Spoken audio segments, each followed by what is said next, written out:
Hello and welcome to House and TV News at the top of the hour, coming to you from our studios here in the nation's capital, Abuja. I am Mimi Tondo. Our top stories. Federal Government, United Arab Emirates signed landmark memorandum of understanding for advanced cargo information systems. Governor Sani says Kaduna Peace Model champion of dialogue, hope for Nigeria, Africa. Wike confirms Jonah Capital as original owners of River Park Estate. And on the foreign scene, Rugasa toll rises. Now the news in detail. The federal government of Nigeria has signed a landmark memorandum of understanding with Dalil UAE on the deployment of advanced cargo information ACI systems across Nigeria airports. Honorable Minister of Aviation and Aerospace Development Festus Keyamo San, who signed on behalf of the federal government, described the agreement as a bold step towards repositioning Nigeria as a leading aviation and logistic hub in Africa. Keyamo stated that the implementation of the MOU will commence with feasibility studies in October 2025, followed by a nationwide rollout in the third quarter of 2026. The minister further stressed that the adoption of the ACI systems will be a game changer for Nigeria's aviation and cargo operations, adding that ACI will strengthen aviation security through early detection of high-risk cargo, reduce clearance bottlenecks, streamline cargo processing, improve efficiency, and enhance government revenue assurance via real-time data capture, facilitate international trade, and boost Nigeria's position as a regional logistics hub that aligns with the global best practices and ensures compliance with ICAO and WCO standards. Keyamo emphasized that the partnership with the Lil UAE, a globally recognized provider of aviation security and cargo solutions, goes beyond technology transfer as it seeks to entrench resilience, efficiency, and competitiveness in Nigeria's aviation value chain. Away from that story, as the world marks the 2025 International Day of Peace, Kaduna State Governor Uba Sani has reaffirmed his administration's commitment to dialogue, tolerance, and peaceful coexistence, describing the Kaduna Peace Model as a beacon of hope for Nigeria and African continents in peaceful coexistence. Speaking at a ceremony to commemorate the day, the governor, highlighting the theme, Act Now for a Peaceful World, renewed the call for unity, respect for human dignity, and shared responsibility in building a more harmonious society, citing Kaduna Peace Model, anchored on inclusive governance and dialogue, has successfully brought together government officials, faith leaders, and civil society actors to chart new narrative. Representing the Governor, Commissioner for Internal Security, Barrister Sule Shuaibu, Governor Sani pledged that his reconciliation as pathways to peace and security in the state. Governor Sani pledged that his administration would sustain dialogue and reconciliation as pathways to peace and security in the state. Every citizen has a role to play in building and sustaining it. I therefore urge all of us to act now. By embracing dialogue, rejecting violence, and promoting respect for human dignity, let us teach our children the value of peace, and let us strengthen our institutions to deliver justice fairly and equitably. As we celebrate today, we recommit ourselves to advancing the Kaduna Peace Model as a beacon of hope, both not only for our state, but also for Nigeria and Africa at large. Country Director of Global Peace Foundation, Reverend Joseph Hayab, applauded the initiative, stressing that peace is possible when leaders act with justice and selfless love. He urged Nigerians to embrace dialogue, reject violence, and uphold human dignity. It is also a clarion call to other leaders across Nigeria that peace is achievable when leaders are driven by fairness, when leaders are driven by justice, when leaders are driven by selfless love for their people. We can achieve peace when leaders show example. As we commemorate this International Peace Day, we want to tell every Nigerian, as the theme for this year said, act now for a peaceful world. Don't wait Do what you can do now. If you are to talk to make peace, talk now. Other religious leaders and speakers at the event emphasized the need for political and community leaders to collaborate with faith institutions in fostering peace and driving national development. Peace is not just an action, it is a process. It's not just what we do in one day and we have peace. It's what we do continually.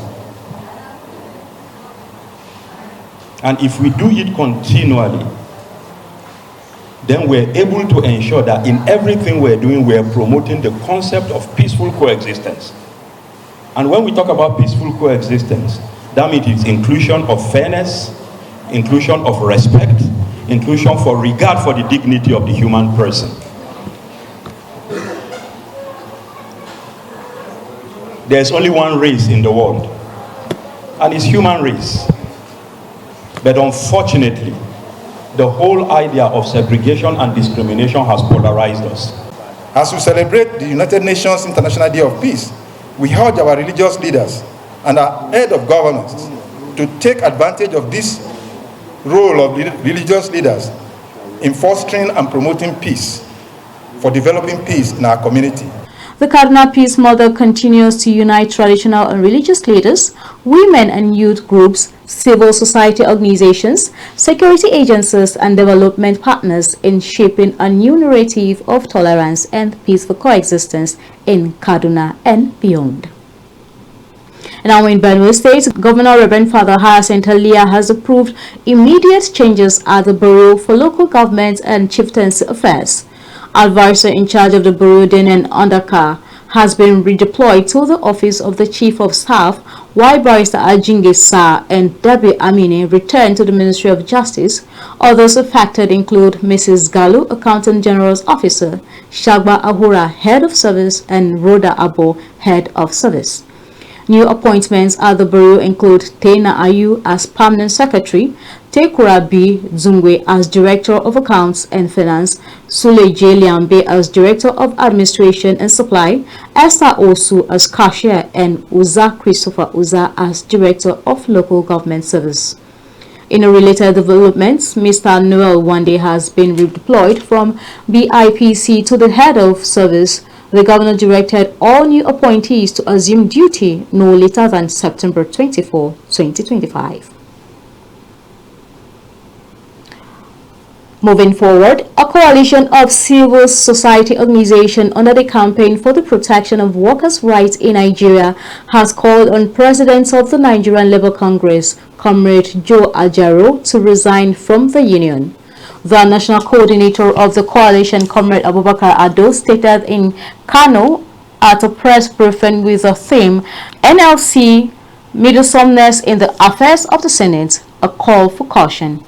Ado faulted Ajaro's threat to embark on an indefinite strike if Senator Natasha Akpoti-Odoan is not recalled, describing it as an unsavory assault on democracy and an undue interference in judicial processes.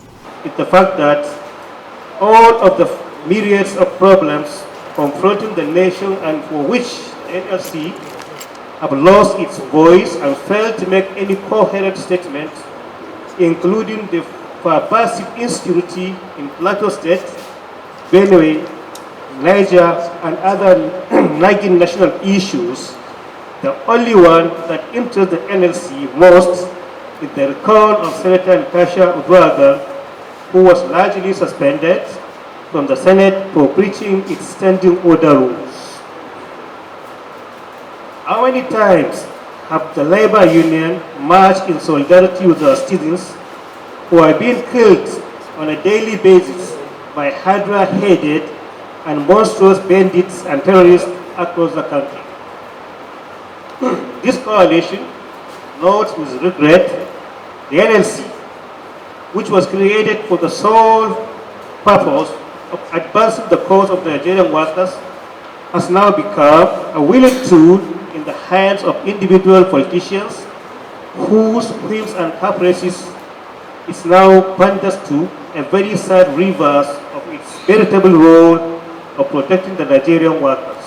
Our coalition hereby calls on the Nigerian Labour Congress to stop forthwith meddling with the constitutionally assigned role of the Senate of the Federal Republic of Nigeria and spare itself the odium that this seeming interference has now occasioned. All Nigerians across the political spectrum must rally around these arms of government. We are therefore calling on Comrade Joe Ajaero to resign from the labor movement and join a political party of his choice. The coalition said Nigerians expected the NLC to address issues of insecurity, inflation, and the welfare of workers instead of championing a political agenda. We now take a pause here. Up next are news from the biz sector. Stay with us. Attention, housing and construction brands. Are you ready to take your business to the next level? Housing TV Africa, channeled 149 on StarTimes, is your ultimate platform to shine. Whether you're a housing developer offering affordable homes, a building materials company, a mortgage bank supporting families, or a furniture, lighting, or interiors brand bringing style into every home, we've got you covered. Our crew comes live to your site, your showroom, or your project location, capturing your products, services, and your story in action. Real coverage, real people, real impact. And now, the exciting part, all of this is available at very affordable advertising rates. Yes, with Housing TV Africa, you can promote your brand without breaking the bank, while reaching millions of home buyers, decision makers, and investors. Don't stay hidden. Be seen, be trusted, be celebrated. Housing TV Africa, your #1 housing and construction network, on channel 149 on StarTimes. Call us today on 0916 500 0000 and let's build your business in the spotlight. Housing TV Africa, affordable rates, on-site reports, maximum impact.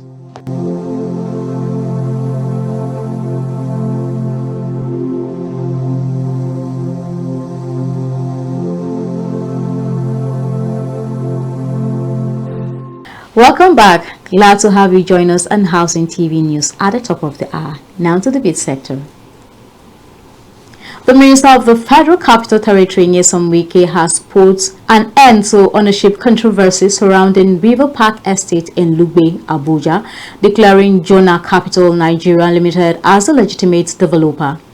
Wike explained that the land dispute dates back to the era of former President Olusegun Obasanjo, when the FCT administration allocated Plot 4 Cadastral Zone E30 Lugbe to Jonah Capital, a company promoted by Ghanaian business mogul Sir Samuel Esson Jonah. According to the minister, trouble started when Jonah Capital engaged Polo Homes to secure building approvals from Development Control, an arrangement that breached the original lease agreement. He noted that although Jonah Capital's lease eventually expired, Polo Homes never had any legal claim to the property. Consequently, the administration moved to demolish illegal structures tied to Polo Homes, withdraw certificates of occupancy issued through the firm, and prepare fresh titles to be given directly to the homeowners.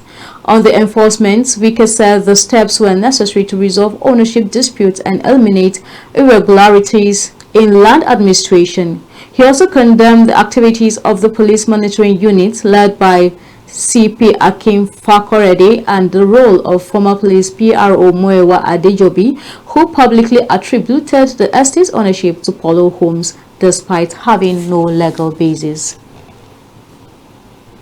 And now, acting governor of Ebonyi State, Princess Patricia Obila, has directed the arrest of contractors handling the Ameze Izo housing estate, accusing them of using substandard materials and delivering poor quality work. During an unscheduled inspection around the state, she described the structural defects already visible in the estate, describing the situation as a betrayal of public trust. Obila warned that the state government would no longer tolerate shoddy execution of projects and vowed to hold those responsible accountable for endangering lives. Her visit formed part of the tour of infrastructure projects across Ishelu, Ohaku, and Abakaliki local government areas, where she commended some works but criticized others for delays and substandard delivery. Former Speaker of the Ebonyi State House of Assembly, Honorable Augustine Nwangwagu, supported her stance urging the government to prosecute non-compliant contractors to serve as a warning against future misconduct. And on to Plateau State, Governor Caleb Manasseh Mutwang has flagged off the construction of a 2,000-unit workers' housing estate in Miango, Basa local government area, one of the state's most violent hit communities. Officials describe the project as the largest of its kind in recent history, both as a welfare initiative and a strategic tool for peace building. Spanning 38 hectares, the estate is designed to anchor displaced families, stabilize communities, and stimulate economic revival. The project will be delivered in phases over 24 months, creating over 3,000 jobs. Governor Mutwang said the estate reflects his broader reforms to restore dignity and hope to Plateau citizens, while DSK Chairman David Sabo Kante assured that funding is tied to results to ensure accountability. By deliberately citing the project in Miango, the administration is repositioning housing as both a social good and a security strategy, transforming a community long scarred by violence in a hub of renewal and growth. And on sports, Super Eagles manager Eric Sokochale is expected to release his provisional squad this week for Nigeria's World Cup qualifiers against Lesotho and Benin Republic. Nigeria faced Lesotho in Bloemfontein on Sunday, October 6th, before returning to Oyo 3 days later to host Benin Republic.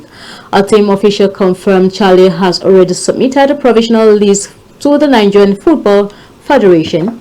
Only players he believes can deliver to must-win results have been included. Nigeria currently sit third in Group C with 11 points. South African lead with 17, while Benin are second with 14.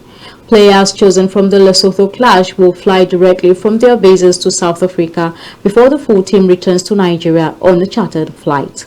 Meanwhile, South African coach Hugo Broos has named his preliminary squad for matches against Zimbabwe and Rwanda. Wins in both games will seal qualification, even as FIFA investigates the eligibility of midfielder Teboho Mukena. The Super Eagles, well aware that only back-to-back victories will keep their World Cup hopes alive. And on from the foreign scene, in Taiwan, Super Typhoon Ragasa has left a trail of destruction. At least 14 people are confirmed dead and 129 are missing after a heavy flood swept through Hualien County. Disaster struck when a mountain lake blocked by a landslide suddenly burst.